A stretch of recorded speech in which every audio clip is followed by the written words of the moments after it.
Doktor Taavi Tillmann on õppinud Inglismaal ning töötanud seal nii üldarstina kui ka rahvatervise residentuuris. Hetkel on ta tegemas oma doktorikraadi, mis uurib siis Ida-Euroopa tervist ning ka e-tervise lahendusi ning märkimisväärse arenguna tema karjääris võime ka välja tuua, et aastal 2015 astus ta EAS-i toetaja liikmeks. Nii et palun Taavi.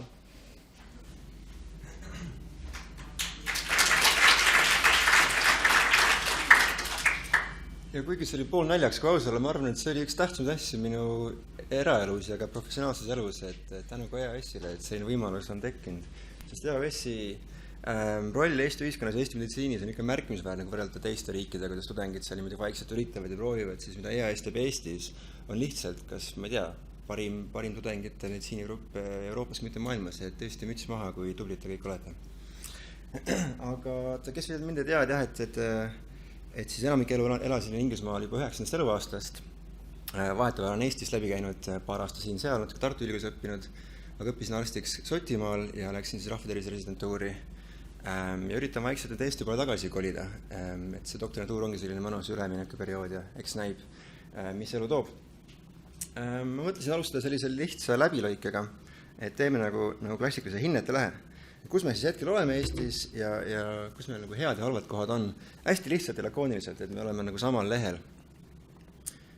Juba rääkisime väga hästi täna hommikul, e-tervis on lihtsalt väga meeletult hea start. Me oleme seal esirinnas, aga konkurents on kiiresti ka järele jõudnud, me peame seda starti siis jätkama ja hoidma ja käivitama edasi ka, et mitte nagu siis stagneeruda. Et see on siis nii see igapäevatöö, mis on juba väga hästi tuleb üles esile, aga just need andmete analüüsimine ja selle siis nagu nüüd lõikamine, et kus on need alamtüübid ja subtüübid ja erinevad nüanssid, mida me veel ei tea, aga tulevikus hakkame rakendama igapäevatöös, seda meil on vaja nüüd rohkem uurida ja mõista teaduslikult ka. Muidugi genoomika, mitte ainult geneetika, aga just terve genoom on meil väga tugevalt uuritud ja see on ka tugev eelis, mida me peame kaitsma ja arendama. Nende kahe koosmõjul tulebki siis see õige personaalne meditsiin, mis tegelikult on stratifitseeritud meditsiin, sest täitsa personaalseks minna on arvatavasti võimatu, aga me saame öelda, et 10 inimest lähevad paremini selle ühe ravimiga, mitte just üks inimene. Ja mitte ainult ravimid, aga samuti kõik need protsessid, mida me teeme tervishoiusüsteemis, et kes peab saama ennetustööd varem või hiljem ja keda varem kutsuda sõeluuringusse, keda hiljem. Ja kas või igasugused lõikas võib ka teha teatud moodi eri inimestele. Et see kõik on tulemas, kõik selle ühe diagnostilise kasti siis nagu alamtükeldamine väikesteks tükkideks on tulemas. Me peame seda tegema ja me võime seda teha kas või juba homme, kui me tahame kohe pihta hakata, et meil on kõik eeldused selleks olemas. Meie patsiendid on täitsa tavalised patsiendid, nad on nagu tublid, nad ei ole üldse rumalamad kui mujal Euroopas, nad ei ole nagu lollimad, nad on väga tublid inimesed, et neid ei tohi ka liiga halba ja maha teha. Meie arstid on väga tublid arstid, no üldiselt ma räägin, kõik erinevad kokku, aga võib-olla geneetikas ja e-tervises on lihtsalt meil erisused, seal me tõesti nagu oleme maailma liidrid. Ja tervisesüsteem tegelikult ma arvan võib-olla isegi 4 või võib-olla isegi 5, sellepärast et seal me oleme ka väga tublid ja efektiivsed. Me paneme tervishoidu vähe raha, aga seda vähest raha, mida me sisse paneme, me kulutame ülihästi ja me saame selle eest väga head tulemused kätte. Kõige halvim asi, mida me saame siis teha, on hakata seda tervisesüsteemi nüüd väga palju muutma ja näppima, siis ta töötab väga hästi, et seda me ei tohi nüüd halvemaks teha. Üks väike näite sellest, ma vaatasin hiljuti seda OECD raportit, et kuidas erinevad ooteajad on erinevates riikides ja mul ei ole vist hiid või on, kas see on? Väga hea. Et Eesti on siis selle punase kastiga ja nüüd viimane paar aastat tagasi meid ooteaeg siin oli 100 päeva, et saada kataraktoperatsioonile, mis on parem kui Soomes, parem kui Hispaanias, parem kui Poolas ja mõned riigid veel, et meil pole üldse nii suur probleem ooteaegadega viimati, kuigi 10 aastat tagasi võib-olla oli seal probleemid suured, et üldiselt muidugi on asju, mis on hästi ja asju, mis on halvasti, aga mõnes asjas me oleme ikka täitsa hästi saame hakkama selle väikse rahakotiga, mis meil on antud. Et liiga palju seda ei maksa küll näppida. Tulemused kokkuvõtvalt väljaspool tervishoidu on siiski väga kasinad, et meie eluiga on väga lühikene ja meie haiguste hulk on väga suur ka. Et siin on siin näiteks meeste eluiga, Eesti on siin täitsa Euroopa Liidu pingerea lõpus põhimõtteliselt, kuigi me oleme oma Balti riikidega võrreldes natukene niimoodi eespool, et selle üle tunneme uhkust küll, aga võrreldes Kesk-Euroopa riikidega, Poola, Tšehhi, Slovakkia, Sloveenia, nii edasi, siis seal me oleme ikka tublisti maas. Ja kui ma räägin maas, siis ma räägin ikka nagu oluliselt maas, et see vahe on nii, et kui me läheme pensionile 65, siis mina elan niimoodi, 5-6 aastat, kui Sloveenia mees läheb pensionile, ta läheb ikka 11-12 aastat, et 2 korda pikem pensioniiga on Sloveenia mehel kui meie mehel. Ja minu meelest see on nagu ikkagi väga suur vahe, et see ei ole nii, et natukene siin-seal, et võib-olla ma küsin mõne vanema kolleegi käest, et kui te lähete varsti pensionile, et palju te oleksite nõus maksma raha selle eest või siis ohverdama midagi oma nagu elustiili või ühiskonna eest, et saada 2 korda pikemat pensioniiga, et see on ju tegelikult päris suur vahe, mida me võime tegelikult üks päev muuta, kui me tahaksime. Aga see ei tule lihtsalt, see vajab ikkagi mingi määraga ohverdust või millegi nagu vahetamist. Aga kõik on tehtav. Kui on küsimusi, räägime kohe jooksvalt, et kas on küsimusi, siis on lihtsam, muidu hiljem ei joe järele. Ja. Ja pingutama peab kindlasti, et me peame kõik koos pingutama selle nimel, et jõuda Sloveenia järele, aga ma hiljem võib-olla toon ka paar näidet, et ma ikkagi arvan, et me peame ka mingid asjad ohverdama sellepärast, et jõuda Sloveenia juurde ka, sellepärast, et nagu sellist lahendust me saame kõike. See on natuke nagu lapslik, et me tahame nagu seda kommi ja seda pähklit ja seda küpsist ka, et me peame midagi ära kätma sellest menüüst, muidu lihtsalt midagi on nagu ka võimatu. Aga jõuame selleni paari minuti jooksul siis. Et kui mõelda, miks meil see vahe tuleb, et mis haigustest, siin on siis meeste suremus erinevate ingliskeelsete haiguste gruppide järgi, unustame ära selle ülemise poole, aga vaatame seda lillat joont, et siin on siis kõik haigused väljatud südamehaigused, et vähid ja muud ja tegelikult Eesti meeste nagu muud haigused ei ole ka nii palju erinevad kui Sloveenias või nii, aga näiteks meie südamehaigused on ikkagi 2 korda rohkem kui Sloveenias ja mujal. Et südamehaigustega meil on tõsine probleem ja seda me peame nüüd lähiajal lahendama. Et kõik see muu haiguste puhul, kõik see geneetika ja e-tervis, see võib selle ülejäänud poolega alla tuua üks päev, nii meil kui mujal ja Ameerikas ja igal pool, aga seda puudujääki, mis meil hetkel on, see praegune defitsiit, see tuleb lihtsalt südamehaigustest. Ja kust see siis tuleb? Minu meelest on siis 2 suurt nõrkust. Et esimene suur nõrkus on see, et meie rahva tervis ja meie terviste ennetus ja meie riskifaktorid on ikka äärmiselt käest ära. Ja võib-olla see slaid aitab seda illustreerida, et nüüd pole siin enam mitte haigused, aga pigem riskifaktorid. Ja allpool on rohkem nagu nii-öelda meditsiinilised riskifaktorid, kliinilised, mis saame palatis ravida. Siin on siis kõrgvererõhk helesinisena, mis on päris suur. Ja peale seda tulevad need ühiskondlikud sotsiaalsed riskifaktorid, mis on meil ikkagi ka väga suured. Et nendega peab rohkem tööd tegema. Et see on meil siis päris nõrk ja teine asi, mis meil on nõrk, on tervishoiusüsteemi rahastamine. Et olgem ausad, siin me oleme ikka täitsa lõpus või Türgi natuke teeb veel hullemini, aga isegi Mehhiko teeb paremini kui meie ja Poola ja siin on siis kõik need OECD riigid, kes on natukene suuremad ja rikkamad. Et siin on ikka väga palju vaja rohkem raha juurde leida, et me jõuaksime järele kas või Mehhikole näiteks. Aga kui hakata vaatama neid trende ajas, et kui palju me kulutame SKP-st tervishoiule, siis on Eesti ikkagi stabiilselt olnud siin väga lõpus allpool, kui võrrelda näiteks Tšehhi või Sloveeniatega ja Slovakkiatega. Euroopa Liit siin põhimõtteliselt keskmiselt ikka läheb ülespoole, meie siin all niimoodi natuke hüplema ja majanduslangus teeb siin väikseid hüppeid, seda ärge tähele pange. Aga vaatame näiteks just nimelt see, et Sloveenia on alati olnud Euroopa Liidu keskmise moodi, et siuke tore ja mõnus riik. Slovakkia näiteks alguses oli täitsa meie moodi, et see oli ainult 10 aastat tagasi, ta oli ka, 15 aastat tagasi, oli just meie positsioonil, aga meie oleme siin niimoodi stagneerinud selle tervishoiukulutustega, nemad on jõudnud täitsa järele kohe Euroopa Liidu keskmisele, et see on fantastiline ime, mida Slovakkia on teinud ja me peaksime rohkem nende käest õppima, mida nad seal siis tegid. Nii, et see on siis nagu minu kiire läbilõige või diagnostika, et mis on siis nagu praegune süsteem Eestis ja panna need samad mõtted siia allapoole, et meil on, suhteliselt halb eluiga ja palju haigusi. Tervishoiusüsteem on ise väga efektiivne, seda ei tohi hakata muutma, sest kõige hullem on hakata seda veel hullemaks tegema, siis on kõik käest ära. Aga me rahastame seda väga vähe, et need 2 omavahelt nagu tasakaalustavad ära, sest tulemused on suhteliselt rahuldavad, aga me paneme siia masinasse sisse väga palju haigusi, kuna meie ühiskond ja ja meie sotsiaalsed kihid väljaspool haiglat on võrdlemisi haiged ja see vajab rohkem tööd ja ennetust.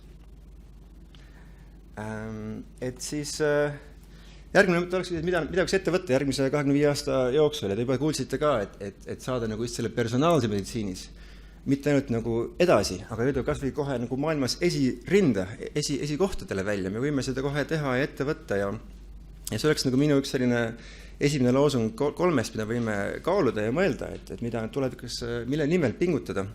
Sest minu meelest, kui me keskenduksime sellele tugevusele, mis meil juba olemas on ja panemegi sinna rohkem tähelepanu energiat, ütleme, et oma 1 miljoni inimesega me ei saa kõike teha, aga seda, mida me oleme juba teinud hästi, võime sellest saada kohe maailma liidriteks. Miks mitte seda siis teha korralikult ja teha sellest kohe nii hästi, et sealt tuleks ka patente ja majanduskasvu ja kõik muid hüvesid.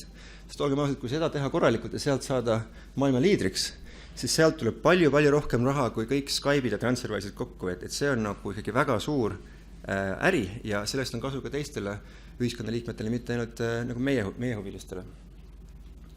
Aga et selleni jõuda, peab mõtlema välja ka mingeid eesmärke ja minu üks mõte oleks siis see, et me võiksime suurendada oma teadusfinantseerimist vähemalt kahekordseks lähi 10 aasta jooksul.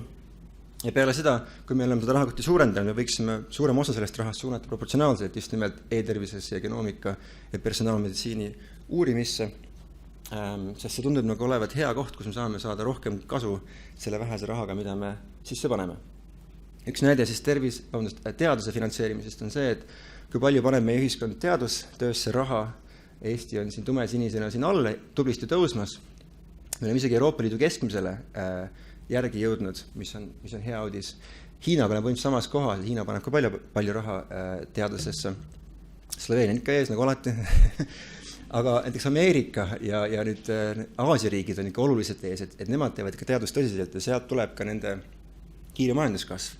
Et kui me tahame jõuda kunagi sellisesse olukorda, et me majandus kasvab kiiresti, kuna me teeme nagu innovaatilist tööd, mis on eesti keeles kõrgväärtuslikku ja kõrgpalkadega ja tarka ja tublisti ja taibukat tööd, mitte ainult soodsamaid toole või soodsamaid asju, mida me oleme kätte kokku monteerinud, siis me peame suurendama seda numbrit, et me jõuame järele oma konkurentidega, kes on seal, mitte ainult siin. Et see oleks minu üks selline mõttekaja, mida jätta õhku. Teine oleks siis see, et me peame lahendama ka seda juurpõhjust. Ehk siis ükskõik kui palju me suudame lõpuks haigeid ravida, kui me ikkagi seda tekkepõhjuseid ei muuda, siis see süsteem läheb lõpuks uppi, et see ei vea ennast välja. Me peame ka samal ajal sellega tegelema ja vältima haiguste teket kas või 50%, et siis me jooksime järgi sellele Sloveenia-Slovakkia standardile. Ja tegelikult siin on hea uudis see, et kui see e-tervise värk on kõik natuke nagu siuke futur ja selline ulme ja raske ennustada, üks hetk, siis see vastu see haiguste ennetamine on hästi lihtne. Me oleme juba teinud seda läänes mitukümmend aastat, me teame, mis töötab, me teame, mis ei tööta, et kui keegi küsib minu käest, et mida me peame tegema, et haiguste tekkimist vältida 50%, siis ma tean kohe kindlalt öelda, mida on vaja täpselt teha ja see on nii mustvalge ja nii vettpidav, et siin ei ole mingisugust vaidlust punktigi. Et võib-olla te juba teate, siis on igav, aga kui ei ole, siis ma kiiresti räägin läbi, kui on veel huvi. No ma kiiresti räägin läbi. Nii, et siis need samad riskifaktorid, ebatervislik toit, suitsetamine, alkohol. Ja siin ma panin kirja lihtsalt mitu surma need asjad põhjustavad. Tegelikult kui teistmoodi lõigata, et mitu eluaastat see ära võtab või palju see üldse haigus tekitab väljaspool suremust, siis natukene muutuvad ja alkohol tegelikult on isegi suurem.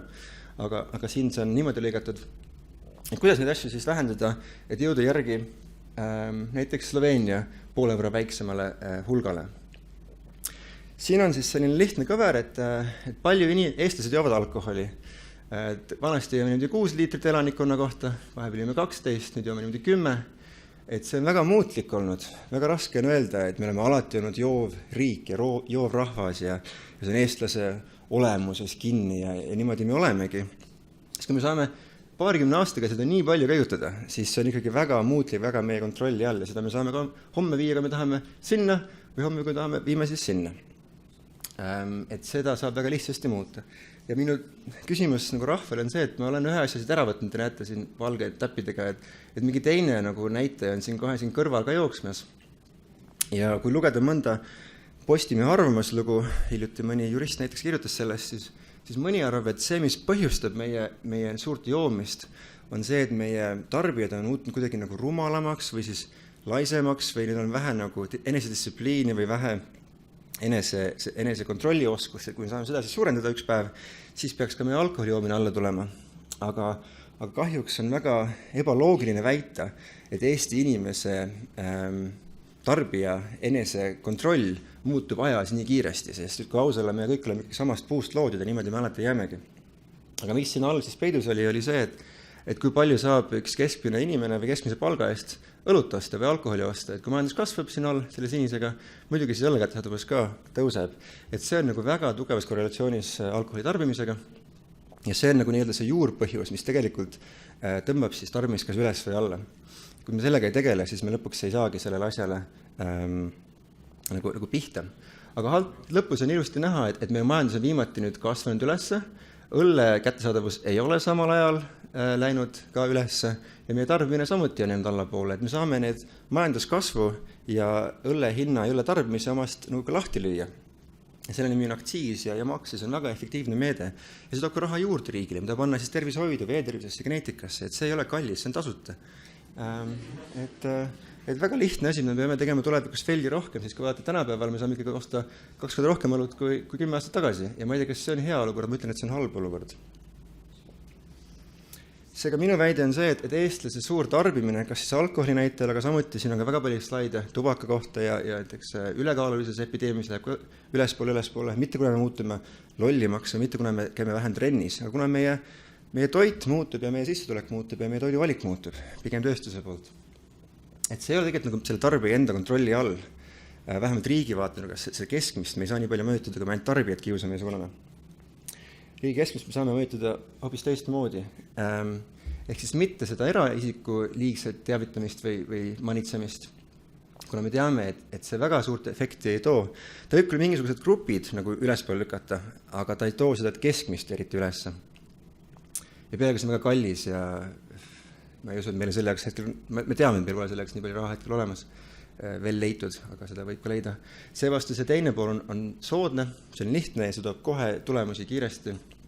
Ehk me võiksime mõelda selle peale, mitte et me hakkame siis eraisikute vabadusi piirama ja neid õigusi ära võtma, aga pigem ma tahaks anda tarbijatele rohkem õigusi tagasi. Ma tahaks tuua teile kõikidele võimaluse valida tervislik eluviis, kui sa tahaks seda endale teha. Aga kui sa täna lähed poodi ja täna mõtled, mis sa tahaksid õhtul teha, ikkagi laupäeva õhtul, lähed õhtul sõpradega välja, siis on sul nagu 2 valikat, kas sa tahad juua palju õlut või sa ei taha.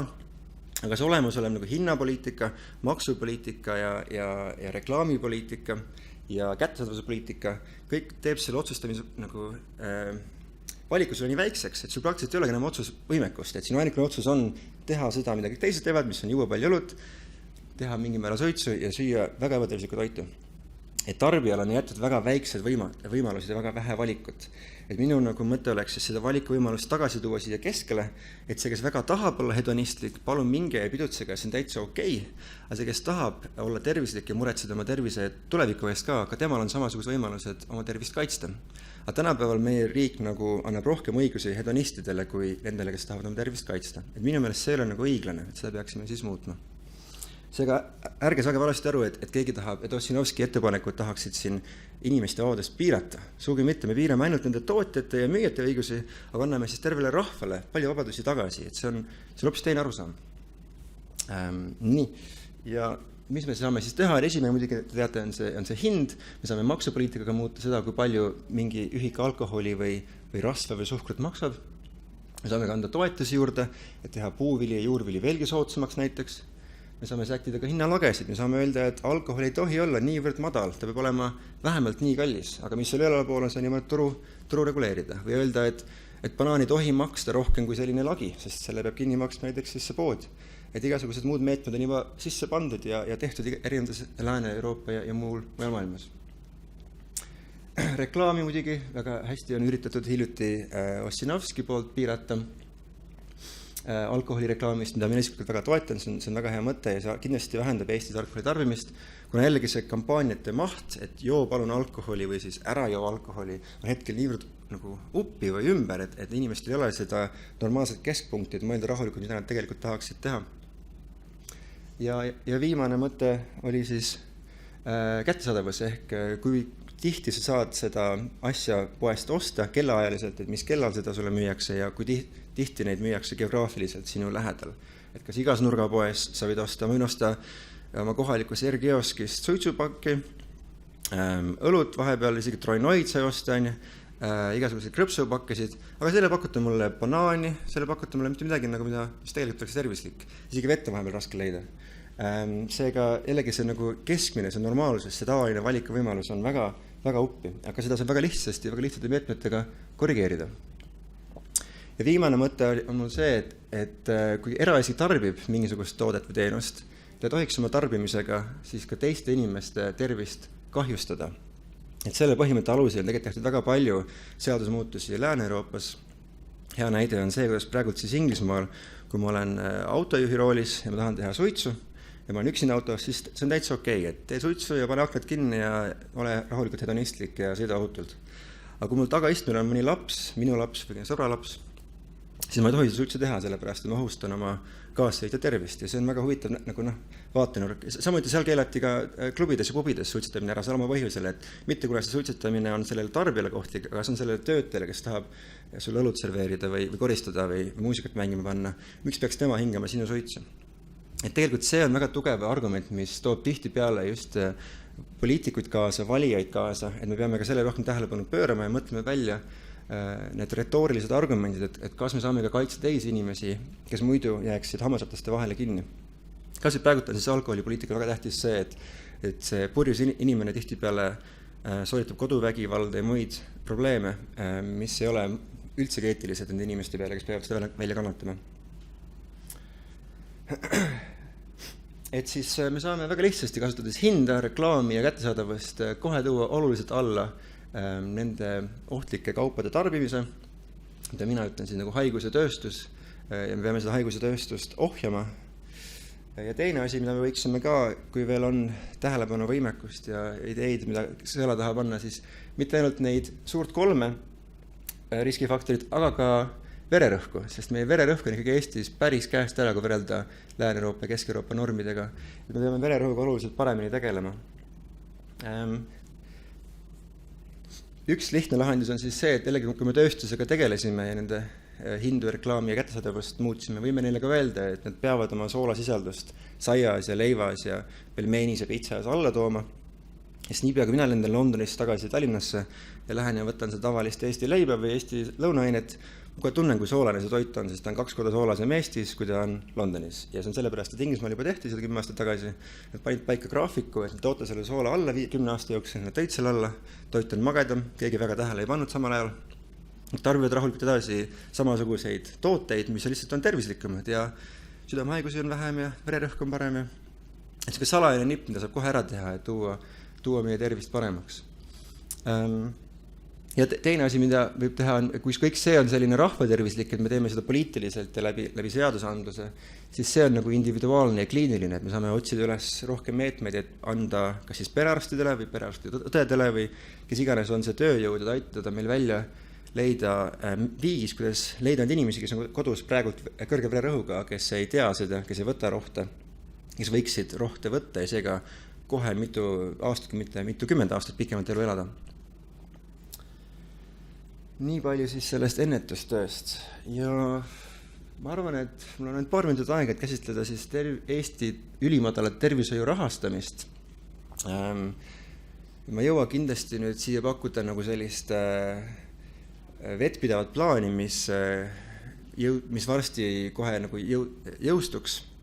Aga ma arvan, et me peame sellest hakkama rääkima rohkem, oluliselt rohkem, eriti omavahel, eriti meditsiini ja terviseinimeste vahel, sellepärast, et loota, et mõni poliitik või mõni rahandusministeeriumi tegelane või mõni muu finantsinimene hakkab väga muretsema, et see Eesti tervishoiu rahastamine ikkagi jama küll, et kuule, mul on üks hea mõte. Nemad ei mõtle seda lahendust meile välja. Me peame ise need välja mõtlema, läbi arutama ja siis välja käima meedias kõva häälega ütlema, et me tahame selliseid ettepanekuid arutada ja küll siis tuleb ka mõni tore poliitik hea tahtega neid rakendama.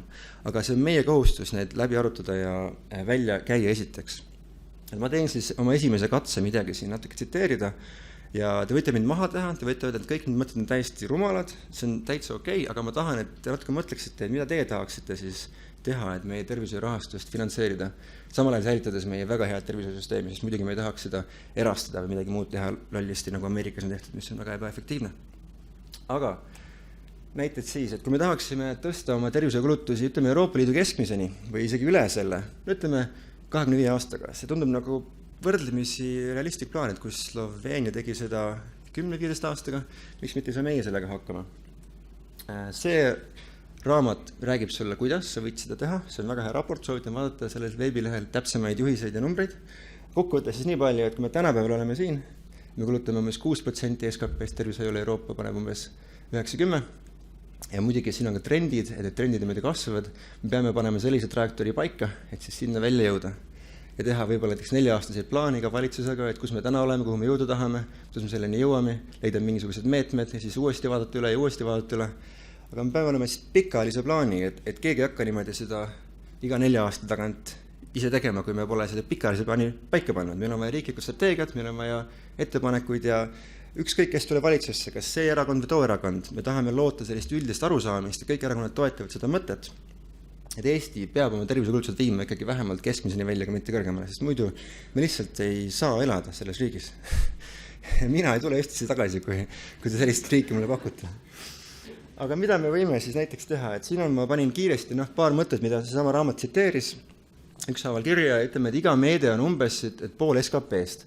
Et kindlasti me ei saa seda tulemust niimoodi ilma valuta, et siit tulebki see ohverdamise mõte, et me ei saa nagu luua sellist toredat riiki, kus on nagu madal maksukoorem, et investeeringud tulevad sisse, kõik on väga õnnelikud, keegi üldse makse ei maksa ja samal ajal nagu me kasvatame tervishoiukulutuste protsenti, et see nagu ei realiseeri, me peame kuskilt see raha leidma, see on valus töö, aga see mõte on see, et mida ma olen nõus ohverdama, et mina elaksin pensionieas 2 korda pikemat elu või kui ma olen naisterahvas, et minu abigaasi elaks pikemat elu.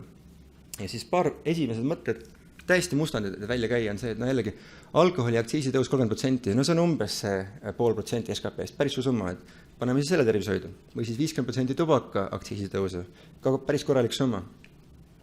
Miks mitte samad põhimõtteliselt rakendada ja minna järgmise sammuni, et Inglismaa ja mujal maailmas on väga palju räägitud suhkrujookide maksustamisest, mis on väga väike osa meie toidu valikust, aga see on esimene samm, et võib ka mõelda teiste maksude peale, nagu Ungaris tehtud, mis on siis rämpstoidumaks, see käsitleb nii krõpsupakke, burgereid ja muid rämpstoite, vaadates nii soola kui suhkrut, kui rasvasisaldusi, energiatihedust.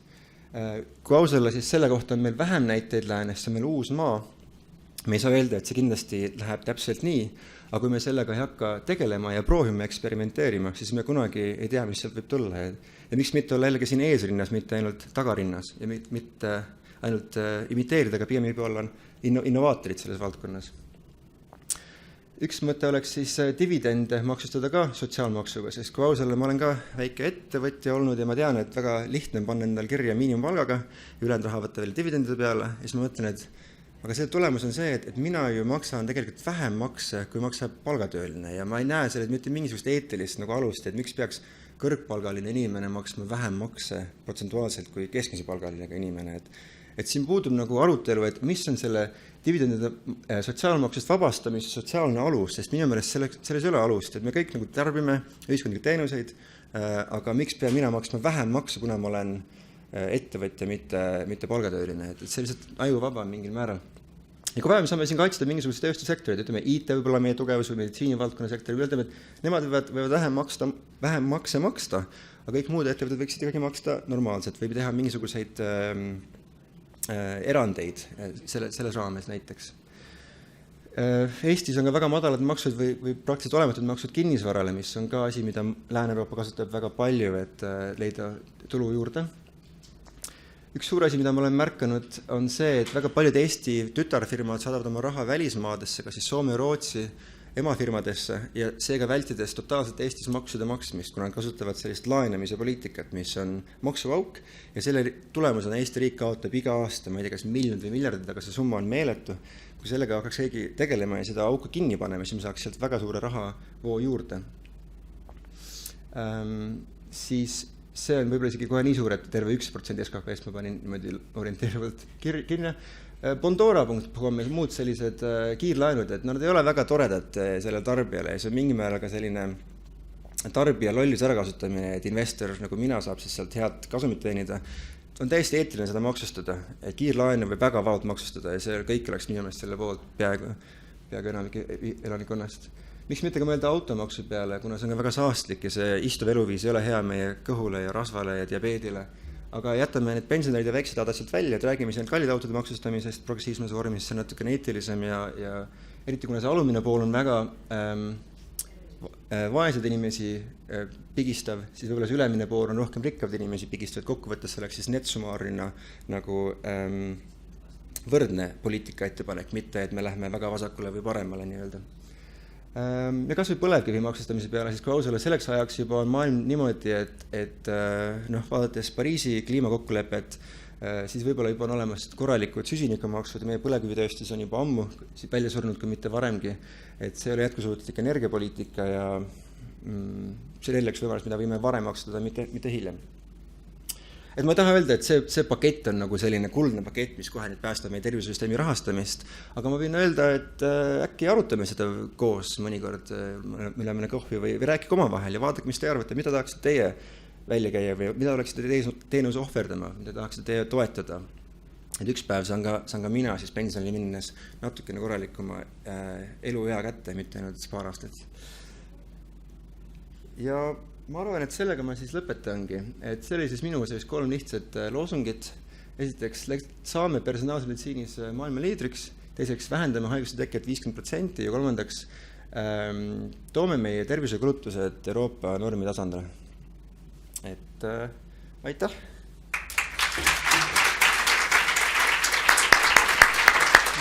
Aitäh doktor Tillmannile ja kahjuks meil küsimuste jaoks aega ei jää, sest et kohvipaus surub peale. Aga Taavi jääb siia, nii et Taaviga saavad kõik kohvi ümber arutada neid tema pakkumisi. Ja aitäh sulle!